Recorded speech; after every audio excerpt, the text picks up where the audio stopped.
whole idea of Spooky was just kind of like, you press play and there's nobody there. Meant to be a sense of humor, no more, no less. Yeah, I went to Bowdoin College up in Maine, and Bowdoin, the nearest city, is an hour away. I had a lot of time on my hands, so you're in this pine forest and the ocean's over there. So, you know, next thing you know, you got a lot of records. It's cold in the winter, 6 feet of snow. Things took off, and DJing kind of just went like, whew, and just grabbed me. Sampling, breaking tracks apart, remixes, that kind of stuff is basically a conversation between you and the previous artist. But you're like, thank you, you made that, now I'm gonna kind of flex on it a little bit and see what happens. It's about, you know, looking at different generations' response to technology. It's about creating new material out of old and, you know, maybe paying a homage to some of the older artists. I've remixed James Brown, I've worked with the Police, I've worked with all sorts of bands like Yoko Ono, Metallica, and so on. It's not about we're the young people and here's the older scene, but it's about saying, okay, you guys had that flavor, let's bring it up, pound it into the computer and see what pops out.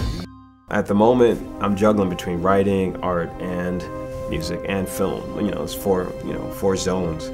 And each one takes a lot of energy and time and research, and you got to know what's going on in that field. To me, everything is connected. Once you look at software, it's media, it's sound. If you do music software, you're going to be able to deal with photo software. If you do photo, you might be able to take that and make some sort of 3D installation. So nothing is really cut off from one another. And it's really important to me to point out that that's a very 21st century kind of model of creativity. It's looking at multimedia as a new form of total storytelling. America set up the operating system, whether it be the internet, whether it be electronic music and hip hop and techno. But the rest of the world has taken that model and is running with it in a lot of different directions. They're not subscribing to the normal formula. I'm much more curious about what kids in Brazil or Russia or China or other spots are up to. The Tough Love song reminded me of that kind of ironic, weird 1920s theater cabaret music. And I've always wanted to do some hip-hop remixes of that, so when I was listening to it, I was like, okay, I can flip this.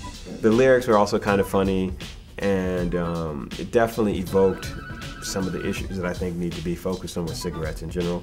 Addiction is a subtle science. You definitely don't want those kind of things in your body if you want to live a reasonably long, healthy life. There's a lot of layers of how do you break these cycles, how do you get people to get into a psychology. You feel like if people get enough information about what it does to you internally, people definitely get the message. In fact, you're committing like slow suicide. But nothing builds your character like watching a loved one die.